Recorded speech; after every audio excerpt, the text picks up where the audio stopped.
What's up, guys? Welcome back to the channel. My name's Travis. This is Garage Built K's, and again we are working on the hatch.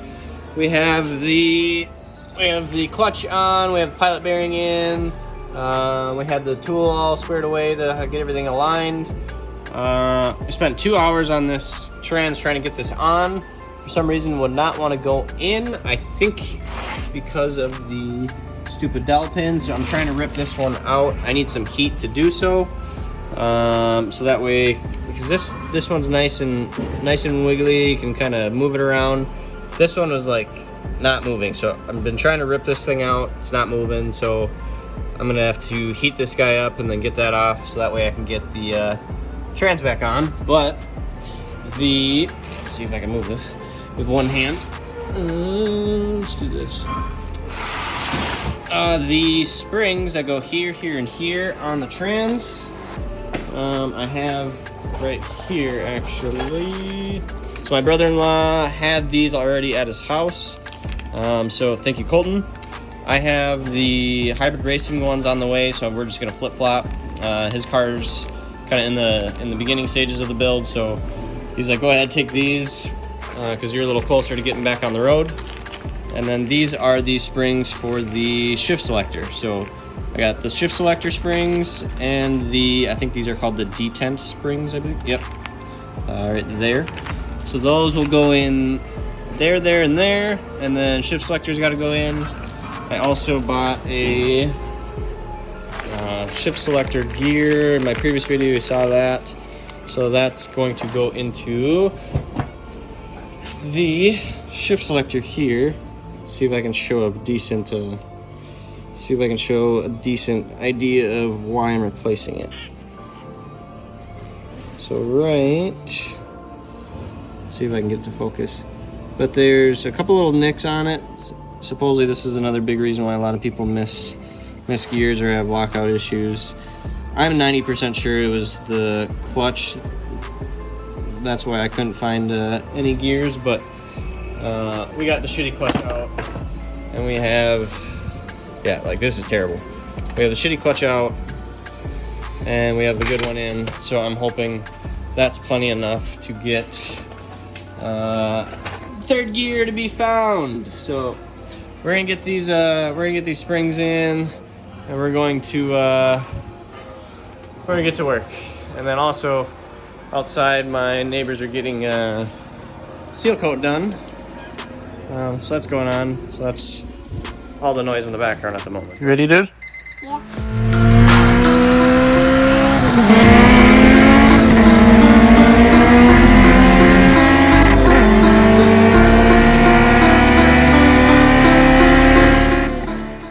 Alright, so here's what those springs look like. So I just backed this one out. When you take it out, you got the spring. That just kind of holds down the little ball in there. And once you take that spring out, and you can see the size comparison. But when we it's tough to do with one hand. But when you put the bigger one in, you can definitely tell there's a little bit more, like, it's a lot stiffer going in.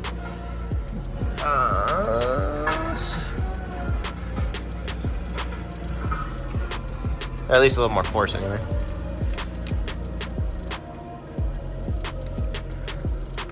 Oh yeah, I'm gonna set my phone down because this is a two-hand thing. All right, so springs are in. Got the OEM ones out, and you can definitely tell it's like, since it's longer, it has to compress a lot more. So, don't know exactly what that does because I don't know the ins and outs of a working transmission and how that works. But now, let's get the shift selector all situated. So let me clear up some space here. All right, so shift selector, here's that one bolt. I don't know if this little, focus a little bit. I don't know if this little gouge right there has anything to do with anything, but I'll show it to my trans guy, which is Nate Built Racing out of Minnesota. He just ran a 8.5 at like 170. He has got a boosted B. So I'll show a little clip of that if he doesn't mind.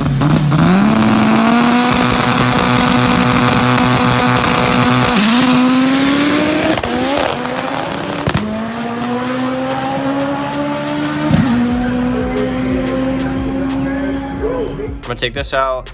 The springs in here I'm gonna replace, and I'm gonna replace the selector gear, which is this guy right there. This is tough to get my phone to focus.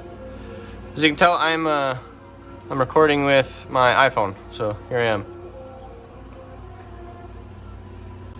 So we take a big one off, put big one on, take small one off.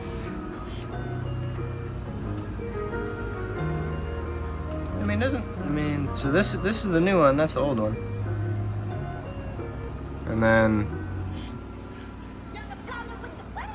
new, old. So it's the same, just newer. All right, so that's set up. I took these out, so I gotta do that real quick. All right, so we got the old one out, a couple of decent little nicks on it, so it makes me feel a little better, especially that side right there, look at that. So I got that piece out. New one is on, it's torqued down, springs are in. Let's at least toss the shift selector back in to see what that feels like. All right, so we got shift selector back on.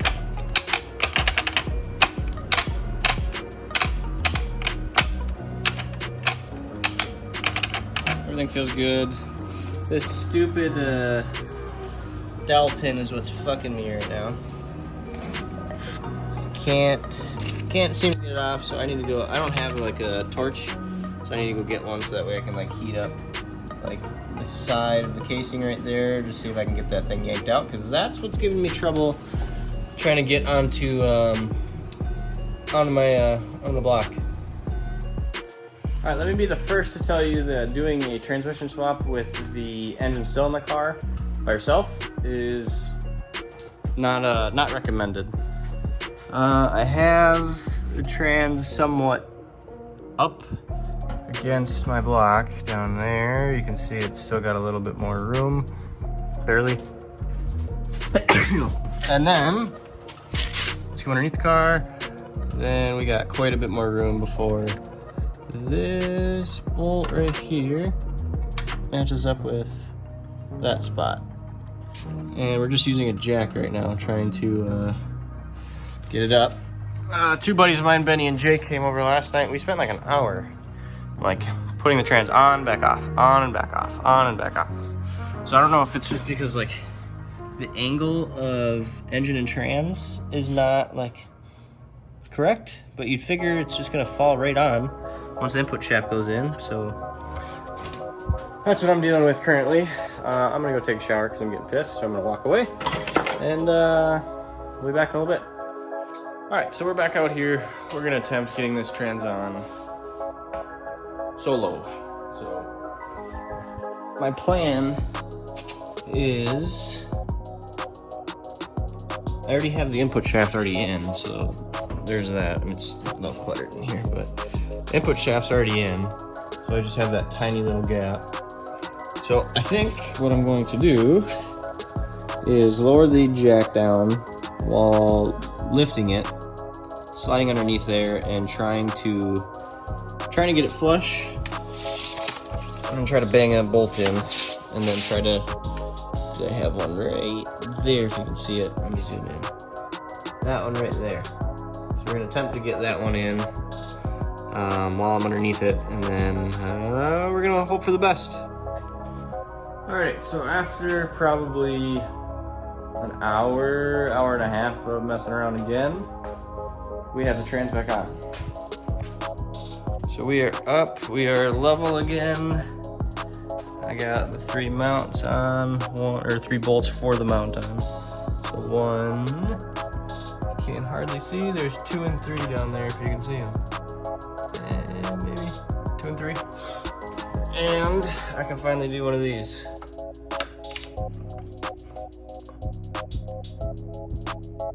Alright, well, I'm done for the night. I also have one last thing I'm gonna do the next video on. If anyone's seen the APR Performance carbon fiber mirrors, I ordered these back in July. So there's a huge wait for these things. I'm not gonna open them yet, but I'll put a description below of what the link is. I think it was JHP USA that I ordered from. Obviously it took a while, but I'm sure a lot of people want those. I don't want these ugly stubby mirrors. As soon as I went from Volkswagens to this Honda, so the EK obviously, I wasn't a big fan of these mirrors. I don't know why, but the look of them bugged the crap out of me. So I'm calling it a night. I'm gonna go play some Forza, and we'll catch you on the next one.